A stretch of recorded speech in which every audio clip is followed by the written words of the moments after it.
Stop, you shouldn't buy the Jabra PanaCast 20, at least not before you hear this. The Jabra PanaCast 20 promises picture-perfect, latency-free 4K with onboard AI that tracks you like a camera crew.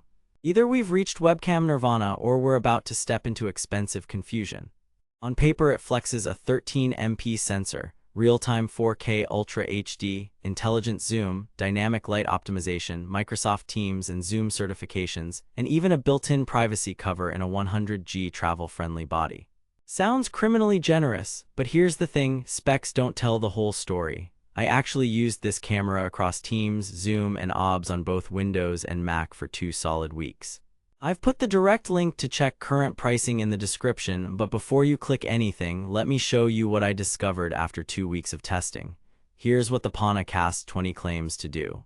Jabra says it delivers pro-level, crystal-clear 4K image quality anywhere, intelligently keeps you framed as you move, optimizes your lighting in real time, and plugs seamlessly into all major UC platforms.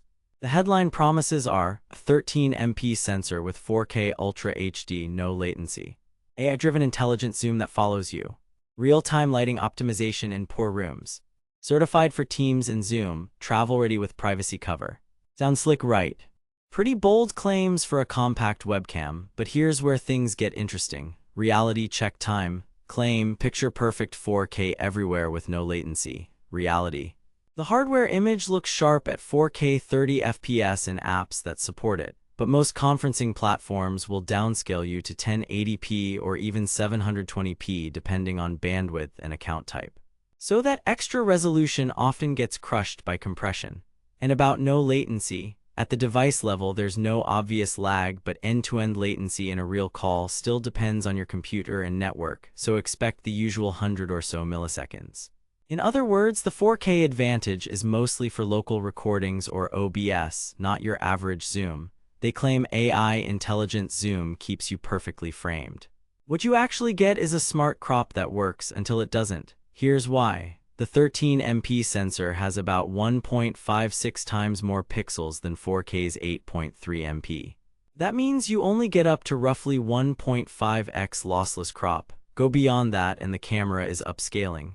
Translation: when the AI zooms in tighter to keep you centered, apparent detail can soften. In my tests, normal head movement was fine, but quick leans or side steps caused the framing to lag a beat and sometimes over-tighten, chopping shoulders. Meanwhile, gimbal-style rivals like Insta360 Link or UbSpot Tiny track more fluidly because they physically reframe instead of just cropping. They claim optimal lighting in any room. Let's be real here, physics still matters. The camera does brighten faces in dim spaces, but it tends to push exposure and gain, which adds noise and can blow highlights on foreheads or windows. Under mixed lighting, auto white balance sometimes hunts, shifting skin tones warmer or cooler mid-call. In a 20 lux test corner, details smeared from aggressive noise reduction and the image took a second or two to stabilize after a scene change.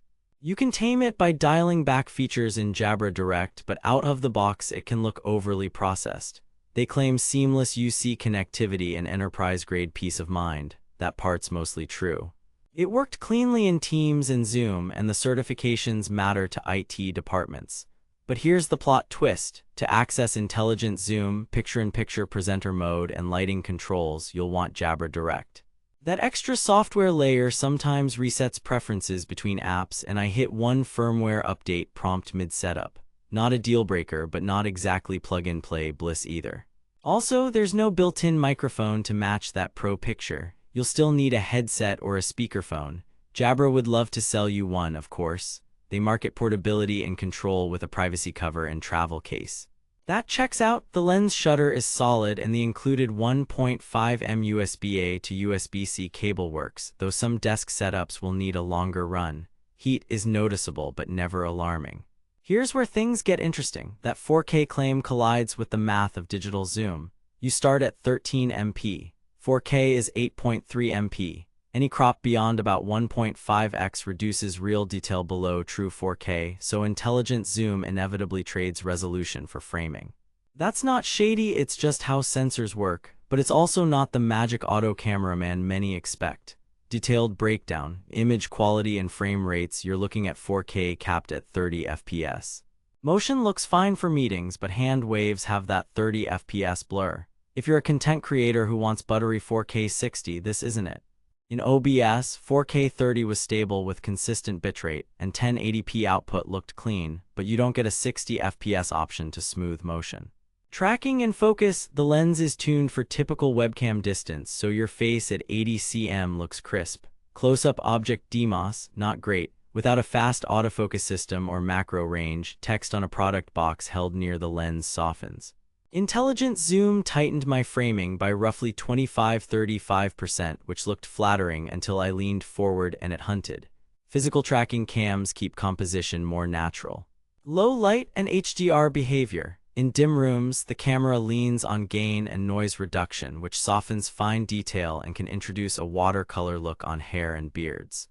Dynamic light optimization helps lift shadows, but it can clip highlights and occasionally shift white balance under mixed LEDs, disabling some automation in Jabra Direct improved consistency at the cost of brightness.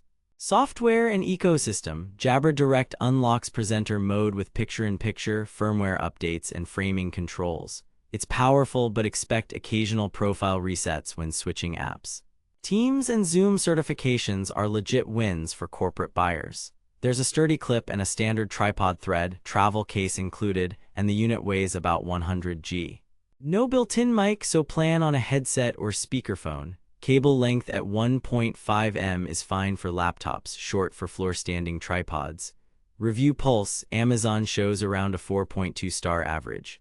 The positives consistently praise clarity and build. The negatives call out overexposure, software hiccups, and the lack of 60 FPS. I dug deeper through forums and spec sheets.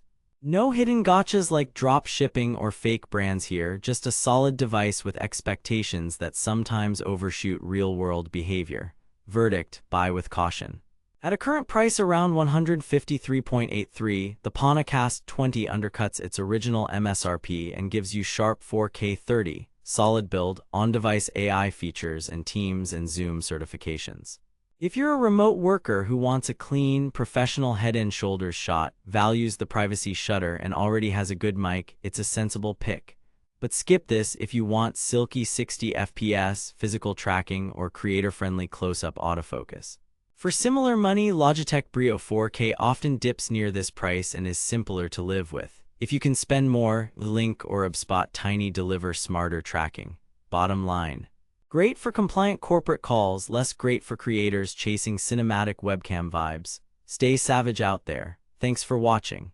If this review saved you from wasting money or helped you find something actually worth buying, I've put the link to check current pricing and read more reviews in the description.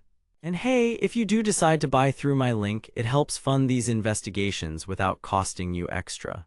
What webcam should I put head-to-head next? I'm eyeing Insta360 Link versus HubSpot Tiny 2 with a brutal low-light test. Drop your pick in the comments, smash like if this helped, and subscribe so you don't miss it. This is your skeptical tech friend signing off.